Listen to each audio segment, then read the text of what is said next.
이 시간 말씀을 받겠습니다. 이 복된 시간에 주시는 하나님의 말씀은 우리 신약성경 마가복음입니다. 마가복음 11장 1절에서 10절까지의 말씀입니다.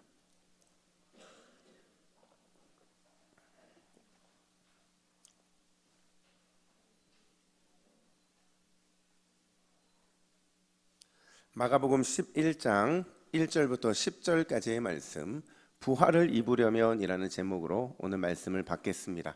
우리 1절부터 10절까지 한 절씩 교독해 읽겠습니다. 그들이 예루살렘에 가까이 와서 감람산 벳바게와 베다니에 이르렀을 때에 예수께서 제자 중 둘을 보내시며 이르시되 너희는 맞은편 마을로 가라. 그리로 들어가면 곧 아직 아무도 타보지 않은 나귀 새끼가 매어 있는 것을 보리니 풀어 끌고 오라. 만일 누가 너희에게 왜 이렇게 하느냐 묻거든 주가 쓰시겠다 하라. 그리하면 즉시 이리로 보내리라 하시니 제자들이 가서 본즉 나귀 새끼가 문 앞 거리에 매어 있는지라. 그것을 푸니 거기 서 있는 사람 중 어떤 이들이 이르되 나귀 새끼를 풀어 무엇 하려느냐 하매 제자들이 예수께서 이르신 대로 말한대 이에 허락하는지라. 나귀 새끼를 예수께로 끌고 와서 자기들의 겉옷을 그 위에 얹어 놓음에 예수께서 타시니 많은 사람들은 자기들의 겉옷을 또 다른 이들은 들에서 벤 나뭇가지를 길에 펴며 앞에서 가고 뒤에서 따르는 자들이 소를 지르되 호산나 찬송하리로다. 주의 이름으로 오시는 이여 찬송하리로다. 오는 우리 조상 다윗의 나라여 가장 높은 곳에서 호산나 하더라. 아멘. 여러분, 내일부터 금요일까지, 그러니까 사실은 토요일까지인데, 그러니까 종료주일인 오늘 다음 날부터 부활주일 전날까지 우리는 이 기간을 뭐라고 부를까요? 그렇죠, 고난주간이라고 부릅니다. 이게 영어로 Holy Passion Week라고 하는데요, 죄 없으신 예수님, 그분이 우리의 구원을 위해서 온갖 고난을 받으시고 마침내 십자가에 달려 돌아가신 사건, 그 사건을 우리가 마음에 새기면서 묵상하면서 주님의 고난에 동참하는 기간, 이게 바로 고난주간인 거예요. 여러분, 사실 이 기간만 되면 우리 안에는 적지 않은 부담감이 있습니다. 여러분, 그래요 안 그래요? 1년 중에서 가장 부담 가는 한 주를 뽑으라고 한다면 바로 이 고난주간일 겁니다. 왜냐하면 우리 안에 늘 이런 마음이 있어요. 이번에는 어떻게 주님의 고난에 동참할까? 그렇죠. 어떻게 우리가 주님의 고난에 동참해야 되는가? 이 부담감이 우리 안에 있거든요. 그래서 어떤 성도들은 금식을 하기도 하고 또 어떤 성도들은 미디어를 절제하면서 주님의 고난에 동참하고자 합니다. 즐겨보던 드라마도 끊고 핸드폰도 자제하고 세상 노래, 즐기던 오락과 게임 다 멈추기로 결단을 하는 거죠. 근데 중요한 게 뭔지 아세요? 중요한 게 뭐냐면 이 모든 게 자발적인 기쁨으로 이루어져야 한다는 거예요. 누가 억지로 하라고 해서 하는 게 아니고요, 그냥 순전히 자발적인 순종 그리고 기쁨으로 참여해야만 한다는 거예요. 며칠 전에 저한테 이런 질문을 하신 분이 계셨어요. 목사님, 왜 동부교회는 사순절을 지키지 않습니까? 이런 질문을 하셨어요. 여러분, 이 사순절이라는 표현은요, 우리 교단 총회에서 금지하고 있는 표현입니다. 왜냐하면 이게 우리 게 아니거든요. 이 사순절이라는 기간은요, 로마 가톨릭 교회의 전통이에요. 우리와 로마 가톨릭은 완전히 다른 겁니다. 근데 중세 때에 이 기간에 의무적으로 금식을 시키고 금식만 시킨 게 아니라 수많은 미신적인 종교 행위를 강요했기 때문에 이걸 종교개혁 때부터는 금지시켜 왔다는 거예요. 그러니까 쉽게 말하면 잘못된 전통이라는 거죠. 한번 생각해 보세요.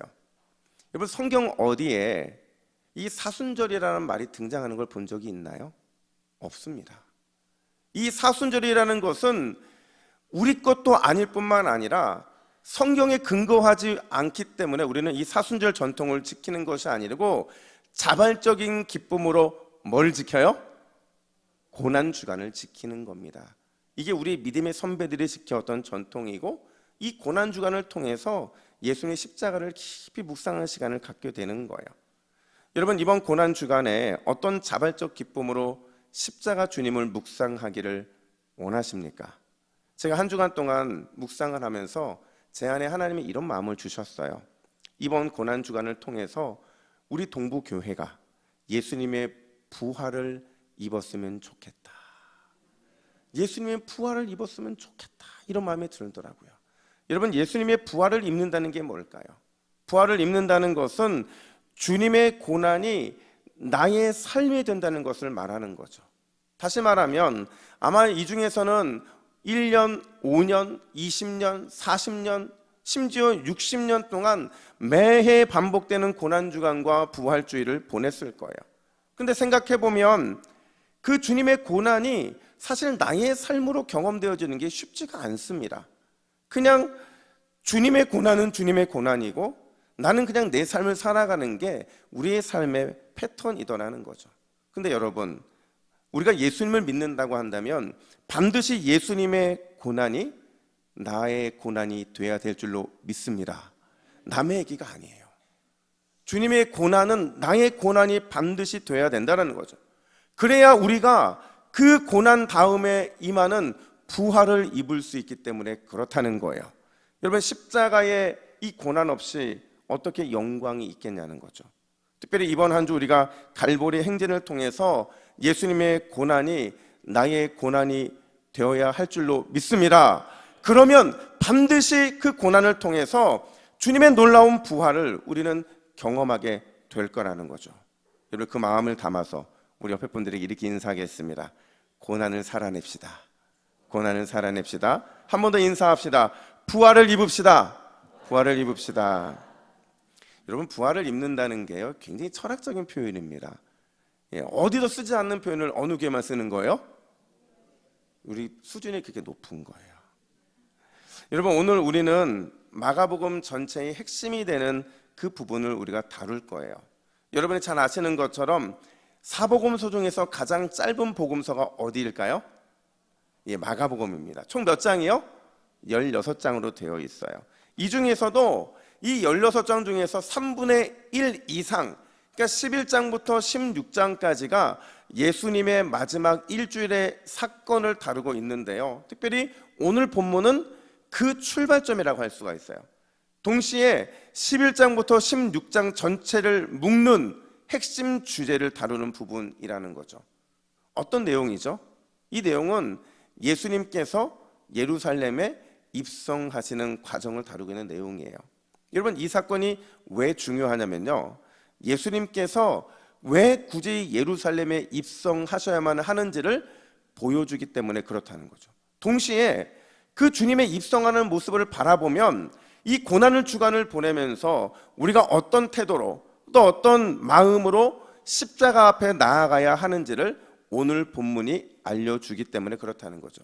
여러분, 과연 우리는 이번 한 주 어떤 마음, 어떤 태도로 주의 십자가 앞에 나아가야 할까?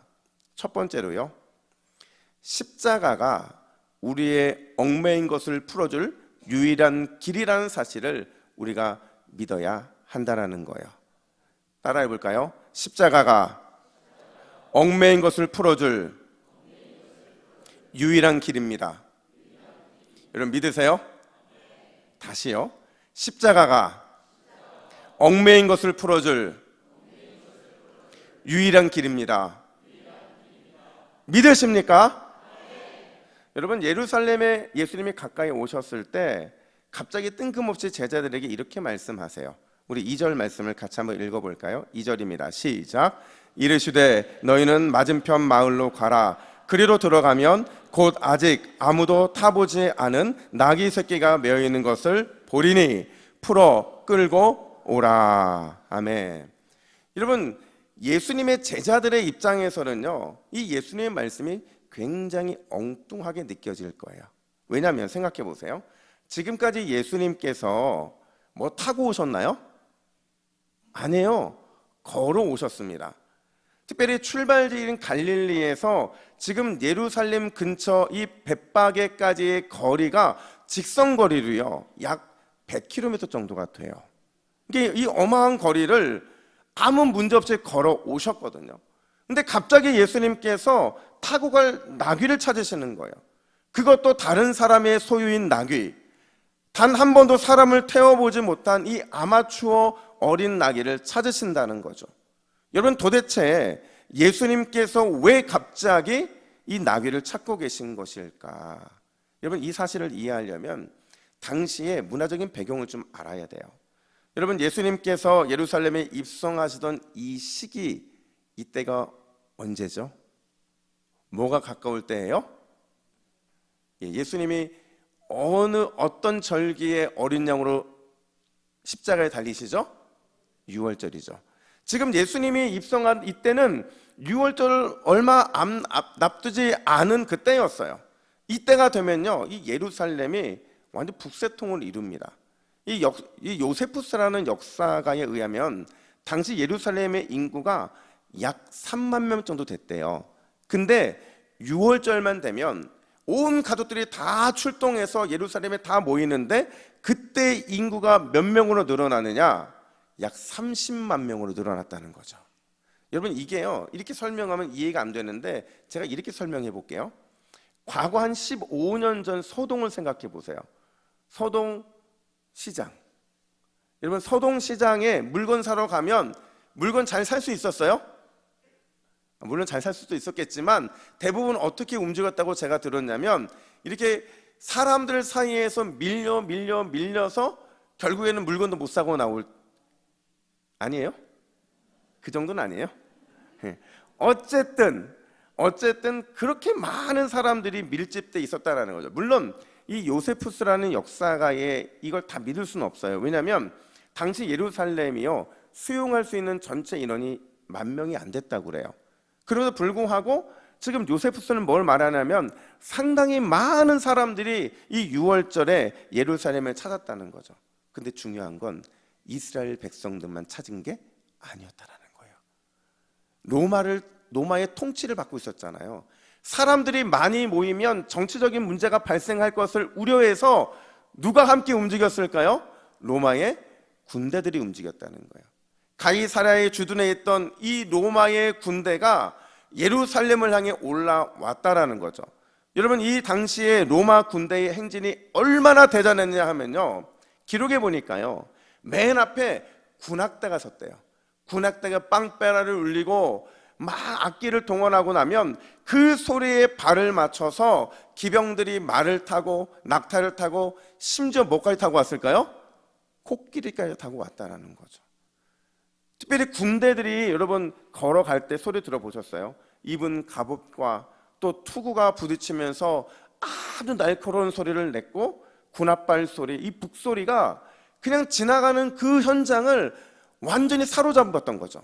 특별히 로마의 깃발이 높이 올려쳐지면 마치 이들은 전쟁에서 승리한 개선 장군처럼 그렇게 예루살렘에 진입을 했더라는 거죠. 여러분, 이 상황을 마주해야 하는 예루살렘 사람들의 마음이 어땠을까요? 아니, 예루살렘에 모여 있었던 수많은 이스라엘 백성들이 이 상황을 바라보면서 어떤 생각을 했을까요? 거부하고 싶겠죠. 야, 우리가 힘이 없어서 이렇게 되는구나. 또 한편으로는 두려웠을 겁니다. 저 무지막스러운 저 군대를 우리가 어떻게 싸워 이길 수 있을까? 근데 여러분, 그 중에서는요, 이렇게 거부하고 두려웠던 사람만 있는 게 아니라 이 위험 있는 로마의 군대의 행진을 보면서 이런 마음을 가졌던 사람도 있었을 거예요. 야, 나도 저기에 서 있으면 좋겠다. 나도 로마 군대가 가지고 있는 그 힘, 그 권력, 그 명예, 나도 이것 좀 누려봤으면 좋겠다. 이런 마음을 갖는 사람도 있더라는 거죠. 여러분, 왜 그들이 이런 마음을 가졌겠어요? 이런 마음 속에서 그래야만 지금보다 더 나은 삶을 살 수 있기 때문에 그런 거죠. 그래야만 지금 자신들의 인생을 묶고 있는 수많은 약함과 제약으로부터 자유하고 강력한 힘을 가질 수 있기 때문에 그렇다는 거죠. 그럼 이렇게 질문해 볼게요. 여러분, 예수님의 제자들은 달랐을까요? 예수님의 제자들은 달랐냐는 거죠. 아니라는 거예요. 오늘 본문 후반부에 보면 제자들이 이렇게 환호를 합니다. 우리 9절부터 10절까지의 말씀을 같이 읽습니다. 시작. 앞에서 가고 뒤에서 따르는 자들이 소를 지르며 호산나 찬송하리로다. 주의 이름으로 오시는 이여 찬송하리로다. 오는 우리 조상 다윗의 나라여 가장 높은 곳에서 호산나 하더라. 아멘. 여러분, 호산나라는 이 표현은요, 이스라엘 백성들이 늘 즐겨 외치던 함성이었어요. 그냥 함성이 아니고 우리를 구원해 달라, 가장 영적인 열망이 담겨 있는 고백이 바로 이 호산나라는 표현인데, 오늘 이 표현이요, 가장 세속적인 의미로 사용되고 있더라는 거죠. 어떤 의미냐? 이런 거예요. 지금 제자들의 마음에 당신이 예루살렘의 정치적인 독립을 이룰 위대한 왕입니다. 속히 왕이 되어 주셔서 우리에게도 힘을 주시고 권력을 주시고 명예와 높은 자리를 주시옵소서. 바로 이게 그들이 호산나 외쳤던 속마음이더라는 거죠. 근데 여러분, 예수님께서 오늘 본문에서 뭘 말씀하시느냐? 2절 하반절 보니까 나귀가 메어 있는 것을 보리니 풀어 끌고 오라, 이렇게 말을 해요. 여러분, 지금 나귀가 어떤 상태였다는 거예요? 묶여 있는 상태였다라는 거죠. 이게 뭘 의미하냐면요, 지금 나귀에 묶여 있는 이 모습은 당시 로마 통치를 받고 있던 이스라엘의 상황을 보여주고 있는 거예요. 뿐만 아니라 이건 로마의 통치는 싫어하면서도 그들이 가지고 있는 힘, 그들이 가지고 있는 권력, 그들이 가진 명예를 갖기를 원하는 예루살렘 사람들의 그 묶여있는 이중적인 마음을 보여주고 있는 거라는 거죠. 뿐만 아니라 이건 여전히 죄와 짙은 어둠에 살아가야 하는 우리의 비참한 상황을 보여주고 있는 거라는 거죠. 그 상황 가운데 예수님이 뭐라고 명령하시느냐? 풀어 끌고 오라, 이렇게 명령하신다는 거예요. 무슨 말이냐? 자유케 하시겠다는 거죠. 여러분, 이건 너무나도 중요한 표현이에요. 사실 오늘 본문을 보면서 우리는 이 나귀가 얼마나 겸손을 의미하고 얼마나 중요한지 우리는 알고 있어요. 근데 여러분, 나귀가 예수님을 태우기 이전에 그 모습의 상태는 어쩌면 더 중요할 수 있다는 거죠. 그들은 묶여 있었고 그 묶여 있는 나귀를 풀어 끌고 오라, 이 말씀이 오늘 본문에서 어떻게 보면 굉장히 핵심 부분이라는 거죠. 여러분, 묶임과 매임 가운데 살아가는 백성들, 그들이 어떻게 묶임과 매임으로부터 자유할 수 있을까요? 누가 우리 인생의 묶임, 우리 삶의 매임에서 우리를 자유케 하실 수 있을까요? 그분은 오직 우리 주 예수 그리스도, 그분의 십자가, 그 십자가를 통해서 우리는 자유케 되는 줄로 믿습니다. 여러분, 오직 십자가만이 우리를 죄와 사망의 권세에서 해방시킨다는 거예요. 그래서 제가 오늘 이 말씀을 묵상하다가 갑자기 깜짝 놀란 한 가지 사실을 발견하게 됐어요. 그게 뭐냐면, 여러분 11장 1절 상반절 보시면 우리가 읽을 때 오늘 본문은 이렇게 읽었습니다. 그들이 예루살렘에 가까이 와서. 여러분, 그들이 누굴까요? 그들은 아마 예수님의 제자들일 겁니다. 그들은 어쩌면 예수님을 추종하던 몇몇 사람들일 거예요. 그런데 여기에요, 아주 특이한 한 사람이 포함되어 있더라는 거죠. 그가 누구냐? 우리 10장 52절 말씀을 같이 읽습니다. 시작. 예수께서 이르시되 가라, 내 믿음이 너를 구원하였느니라 하시니 그가 곧 보게 되어 예수를 길에서 따르니라. 아멘. 여러분, 그 사람이 누구예요? 그 사람이 누구예요?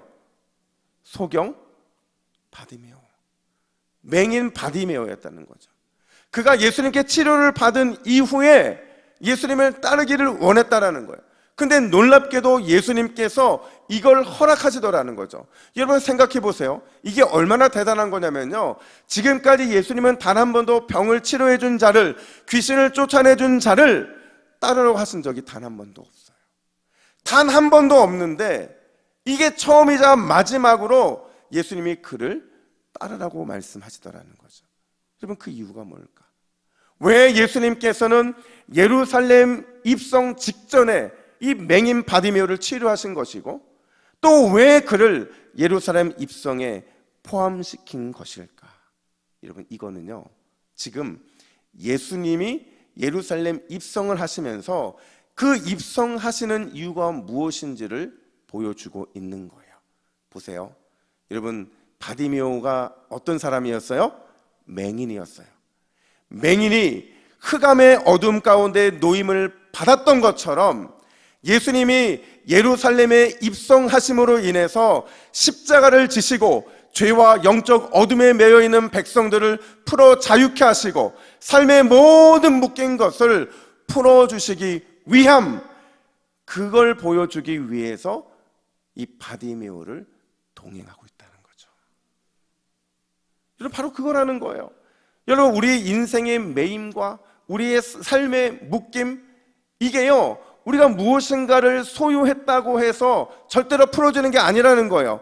또 남들이 갖지 못한 것을 얻었다고 해서 내 인생의 매임과 삶의 묶임이 절대로 풀어지지 않는다는 거죠. 여러분, 우리 인생의 매임과 우리의 삶의 묶임을 풀 수 있는 것은 오직 예수 그리스도, 그분의 십자가 능력뿐인 줄로 믿습니다. 이거를 함께 동행하고 있는 모든 제자들이 알기를 원했다는 거예요. 그래서 굳이 직접 맞은편 마을로 주님이 가시지도 않은 것이고 제자들을 보내셨다는 거죠. 너희들이 풀어오는 그 모습을 보면서, 바디메오를 보면서 내가 예루살렘에 입성하는 이유가 뭔지를 분명히 알라는 거예요. 아마 주님의 마음은 바로 이 메시지에 깍딱 고정되어 있었을 거예요. 요한복음 14장 6절 말씀, 우리 같이 한번 읽어볼까요? 시작. 내가 곧 길이요 진리요 생명이니 나로 말미암지 않고는 아버지께로 올 자가 없느니라. 아멘. 다시 한번 읽습니다. 내가 곧 길이요 진리요 생명이니 나로 말미암지 않고는 아버지께로 올 자가 없느니라. 아멘. 여러분, 반드시 기억해야 된다는 거죠. 여러분, 고난주간 우리가 십자가 밑에 엎드려 간절히 우리의 매임과 묶임을 위해 기도할 때 주님이 곧 나의 길이고 나의 진리이고 나의 생명이라는 사실을 우리가 입술로 고백할 때 승리하신 주님, 십자가에서 승리하신 주님께서 우리의 묶임과 매임을 풀어주시고 부활의 은혜로 입혀 주실 줄로 믿습니다. 여러분, 우리가 왜 이 고난주간 특별 새벽 예배를 하냐면요, 우리 안에 있는 수많은 묶임이 있거든요. 우리 인생에 수많은 매임이 있거든요. 우리는 늘 이것 때문에 힘들어하는데 정작 이걸 풀어줄 수 있는 유일한 분이 예수 그리스도의 그 십자가라는 사실을 우리는 잊고 살 때가 너무 많이 있다는 거죠. 여러분, 이번 특별 새벽 기도회 때 많은 매임을 가지고 오시기를 간절히 축복합니다. 많은 묶임을 가지고 오시기를 축복합니다. 주님께서 반드시 십자가에서 승리하신 주님께서 여러분에게 승리를 주실 것이고 그런 여러분들에게 부활의 옷으로 입혀 주실 줄로 믿습니다. 이 마음을 가지고 새벽에 임해야 된다는 거죠. 뿐만 아니라 두 번째로, 오늘 본문은 주가 쓰시겠다라는 이 약속을 굳게 붙잡아야 한다고 말씀하고 있다는 거죠. 우리 3절 말씀을 같이 한번 읽어볼까요? 3절입니다. 시작. 만일 누가 너희에게 왜 이렇게 하느냐 묻거든 주가 쓰시겠다 하라. 그리하면 즉시 이리로 보내니라 하시니. 아멘. 여러분, 제자들은 당황했던 것 같아요. 여러분, 왜 안 그러겠어요? 갑자기 뜬금없이 나귀를 가져오라고 하는 주님의 명령도 이해가 안 됐을 뿐만 아니라 지금 본문에 이 나귀가 어떤 나귀냐면, 어떤 나귀예요? 어린 나귀래요. 그러니까 아무도 태워보지 못한, 쉽게 말하면 아직 길들여지지 않은 야생의 나귀라는 거죠. 여러분, 이 야생의 나귀라는 것은요, 짐도 실을 수 없는 나귀를 말하는 거예요. 그래서 마태복음에 보면 그냥 이 어린 나귀 하나만 끌고 온 게 아니라 누구를 동반해서 가져왔다고 말하냐면 어미, 그러니까 성인이 된 나귀를 하나 더 끌고 왔다고 말을 하고 있는 거거든요. 근데 당연히 이 상황에 이런 나귀를 원하면 뭐라고 반응해야 되냐면, 도대체 아무 쓸모도 없는 이 어린 나귀를 어디에 쓰려고 그럽니까? 라고 질문할 수밖에 없는 거예요. 그걸 예수님은 아셨어요. 그래서 3절에서 제자들에게 분명히 주인이 너희에게 그런 질문을 하게 될 것이다. 그러면서 뭐라고 답하라고 말씀하셨죠? 주가 쓰시겠다 하라. 뭐라고 말씀하셨다고요? 주가 쓰시겠다고 하라. 여러분, 이게요, 예수님과 나귀 주인 사이에 사용된 패스워드라는 거예요. 주가 쓰시겠다 이렇게 말하면 나귀 주인이 줄 수밖에 없다는 거예요. 주가 쓰시겠다 이렇게 대응하면 순종할 수밖에 없다는 거죠. 왜요? 아무리 쓸모없어 보인다 할지라도, 아무리 별 볼 일 없어 보인다 할지라도, 아무리 길들어지지 않은 날 것이라 할지라도 우리 주님이 쓰시겠다고 하시면, 그래서 우리 주님의 손에 올려주시면 반드시 위대한 도구가 될 수 있는 줄로 믿습니다. 바로 이걸 보여주는 거거든요. 대단한 능력이 필요한 게 아니에요. 특별한 자격이 필요한 것도 아니에요. 그냥 부름 받았을 때 주가 쓰시겠다, 이 믿음으로 우리 주님께 맡기고 순종하면, 그러면 영광의 도구, 하나님이 쓰시는 은혜의 영광의 도구가 된다라는 거예요. 여러분 생각해 보세요. 이 아무것도 실어보지 못했던 이 나귀가 예수님을 싣고 가는데, 여러분 이 모습이 얼마나 영광스럽습니까? 아마도 제자들은요, 이런 상황들에 대해서 반신반의했던 것 같아요. 어쩌면 의심들이 더 컸을지도 몰라요. 근데 실제로 가보니까, 눈으로 보니까 나귀 새끼가 매여 있는 게 보여요. 많은 나귀들이 있었을 겁니다. 근데 그 중에서 그 아직 아무것도 실어보지 못한 그 나귀를 풀고 있을 때 주님 말씀처럼 누군가 물어요. 5절 하반절 보니까 나귀 새끼를 풀어 무엇 하려느냐 하매, 그러자 제자들이 뭐라고 답했다고요? 주가 쓰시겠다 하라. 주가 쓰시겠다라는 거죠. 그래서 군말 없이 모든 것을 허락합니다. 여러분, 이 사건을 통해서 제자들이 뭘 깨달아야 하느냐? 이게 은혜가 임하는 패스워드구나. 주님이 쓰시겠다, 이게 주님의 은혜가 임하는 패스워드구나. 주님의 능력이 나타나는 믿음의 선포, 이게 주가 쓰시겠다구나. 이게 예수님께서 우리에게 주신 영적인 무기구나. 여러분, 이 사실을 이 제자들이 깨달아 알았어야 된다는 거죠. 여러분, 우리에게도 주님이 쓰시겠다라는 이 음성의 깨달음이 있어야 될 줄로 믿습니다. 여러분, 이런 얘기가 있어요. 저도 들은 얘기인데 심각하게 받지 마세요. 예수님의 제자들이 이 말씀을 나누고 있었다고 해요. 근데 말씀을 나눌 때는 너무 은혜가 깊다 보니까 배고픈 줄을 몰랐는데, 말씀이 다 끝나고 나니까 갑자기 이 헉이 느껴지는 거예요. 그때 주님께서 그 분위기를 아시고 이렇게 말씀하세요. 얘들아, 나가서 돌을 좀 주워 오거라. 내가 쓸 일이 있다. 여러분, 이렇게 말씀하시면 배고픈 상황이니까, 여러분 제자들 중에서 불평한 사람이 있었을까요? 없었을까요? 아마 있었을 겁니다. 가룟 유다가 투덜거리면서 뭐라고 말하냐면, 아니 배고파 죽겠는데 왜 돌을 가져오래, 이렇게 투덜거려요. 근데 먼저 그 말씀을 듣고 나가서 이만한 큰 돌을 가져오는 베드로가 눈에 딱 띄는 거예요. 그러니까 가룟 유다가 묻습니다. 야, 왜 힘들게 큰 돌을 가져가니? 그랬더니 베드로가 뭐라고 대답하냐면, 주가 쓰시겠다는데 이왕에 큰 것 갖다 드리면 좋잖아. 근데 그때 또다시 먼저 나갔던 요한이 이만한 돌을 가지고 또 보이는 거예요. 또 묻습니다. 너 안 힘드니? 그랬더니 요한의 대답이 뭐였어요? 주가 쓰시겠다잖아. 많은 제자들이 다 이만한 돈들을 가지고 다 예수님께로 가져왔는데, 이 가룟 유다는 멀리 나가기도 싫고 하기도 싫은 거예요. 그래서 그 집 앞에 있었던 요만한 돌멩이 하나를 가지고 옵니다. 그자 예수님께서 이렇게 말씀하세요. 너희들이 가져온 돌을 앞에 놓고 눈을 감아라. 내가 기도하겠다. 그러시고 오병이어의 기적처럼 축사를 하시는데, 기도가 다 끝나고 눈을 딱 떠보니까 여러분, 이 돌들이 뭘로 변해됐을까요?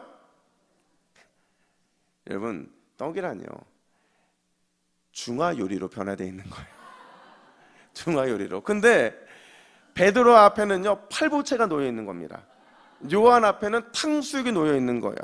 야고보 앞에는 난자완스, 그리고 안드레 앞에는 라조기, 이렇게 아주 풍성한 요리들이 쫙 펼쳐졌는데 배고팠으니까 열심히 먹었겠죠. 근데 여러분, 갑자기 제자들의 생각 속에 누가 떠올랐을까요? 가룟 유다가 떠오른 거예요. 이번 가룟 유다가 뭘 먹고 있었을까요? 단무지를 먹고 있더라고요.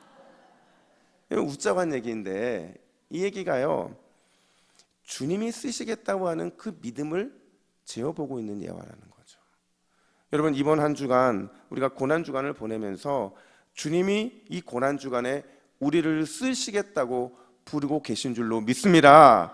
고난의 은혜, 고난의 능력으로 우리를 초청하셨다고 한다면 반드시 순종해야 할 줄로 믿습니다.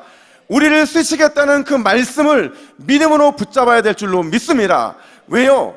그래야 우리 인생의 묶임과 우리 삶의 매임이 예수 그리스도의 십자가 능력으로 풀어지기 때문에 그렇다는 거예요.